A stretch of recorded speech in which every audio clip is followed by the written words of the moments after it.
면접 답변의 이제 요령이라고 할 수가 있겠습니다. 구체적으로 한 번씩 예를 들어보겠습니다. 먼저 두 갈식으로 답변을 하셔야 됩니다. 경험에 대해서 질문을 하면 여러분들은 항상 그쵸? 먼저 두 갈식으로 답변을 해야겠죠. 예를 들면 이런 겁니다. 개발 일정 문제로 생긴 갈등을 솔선수범으로 해결한 경험이 있습니다. 라고 답변을 하면 갈등 질문에서 이 친구는 솔선수범으로 갈등을 해결했구나 라고 면접관은 미리 생각을 할 수가 있겠죠. 다음 답변에 대해서 예측을 할 수가 있습니다. 그렇기 때문에 두 갈식 답변이 굉장히 중요하죠. 결론부터 이야기하자는 거죠. 이제 예를 들면은 문제 해결을 어떻게 한 경험이 있나요? 물어보면 장애하고를 위한 내비게이션 앱을 팔로 뛰어 완성한 경험이 있습니다. 라고 구체적으로 두 갈식으로 답변하는 연습을 하셔야 합니다. 그렇죠? 그 다음 질문이 뭐죠? 상황에 대해서 물어봅니다. 어떤 상황이었나요? 상황에 대한 거는 굉장히 간단하게 이제 설명을 하실 필요가 있고요. 가장 중요한 부분이죠. 그렇죠? 너의 어떤 역할, 어떤 노력으로 문제를 해결했는지, 갈등을 해결했는지 물어보게 되죠. 이 부분에서 여러분들은 가장 많은 시간을 할애를 하셔야 합니다. 여러분들이 이제 보통 이제 질문에 이제 하나의 경험에 대한 질문에 5분에서 10분 정도 답변을 이제 하게 될 수도 있습니다. 현대모비스 같은 경우에는 이 부분에 대해서 가장 많은 시간을 할애하셔야 된다는 점 이제 준비를 하셔야 되고요. 마지막으로 이제 결과, 배운 점, 향후 계획에 대해서 준비를 하셔야 합니다. 그런데 면접을 너무 준비를 열심히 하신 분들이 이러한 실수를 하시는 경우가 있어요. 이런 거죠. 갈등 경험을 이야기해 주세요. 갈등을 해결한 경험이 있나요? 라는 질문이에요. 근데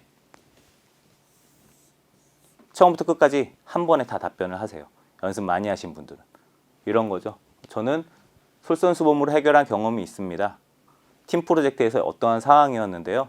이제 마찰이 생겼어요.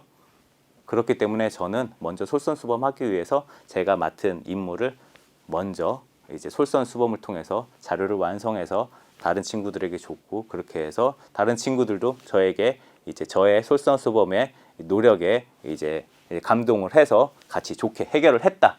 처음부터 끝까지 나는 무엇을 배웠고 향후에 이렇게 해결하겠다. 쭉 이야기를 합니다. 1분, 2분 동안. 그쵸? 아까 실무진 면접에서 제가 뭐가 있다고 했죠? 질문에 대한 리스트들이 있어요. 구조화 질문에 대해서.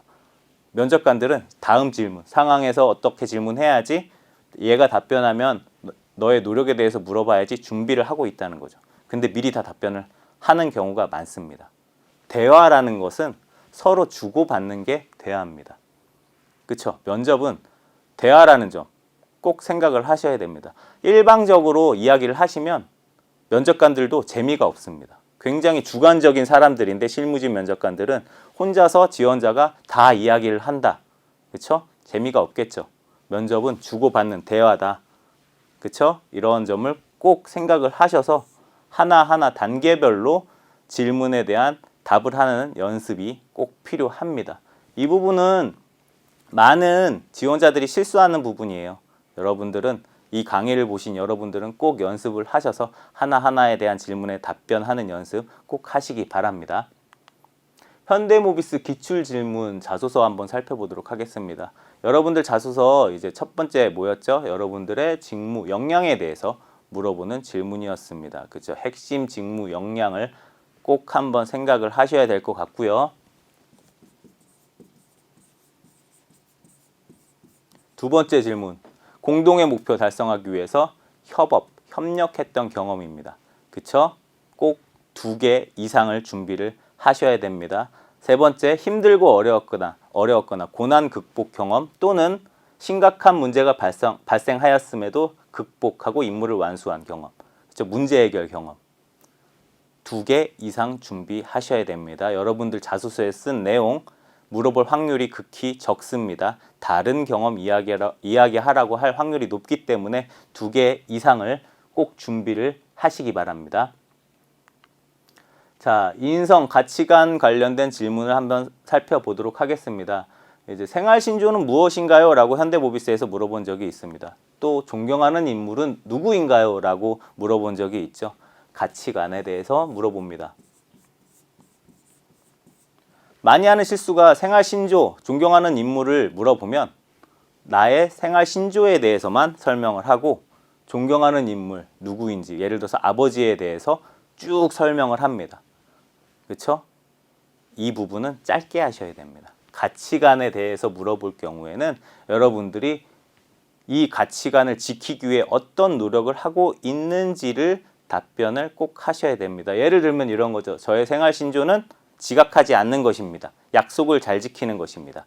저는 이 약속을 잘 지키기 위해서 어떤 노력을 하고 있습니다. 항상 뭐 이제 10분 전에 간다든지, 그쵸? 내가 메모를 한다든지, 스케줄을 관리를 한다든지 앱을 통해서 이렇게 가치관을 지키기 위해서 어떤 노력을 하고 있는지를 구체적으로 답변하셔야 되고요. 존경하는 인물 마찬가지입니다. 아버지의 어떤 면 때문에 존경을 하게 됐고 나도 그 면을 본받기 위해서 어떻게 노력을 하고 있다 라고 답변을 하셔야 되는 거죠. 중요한 것은 이러한 상황이 아니고 여러분의 노력입니다.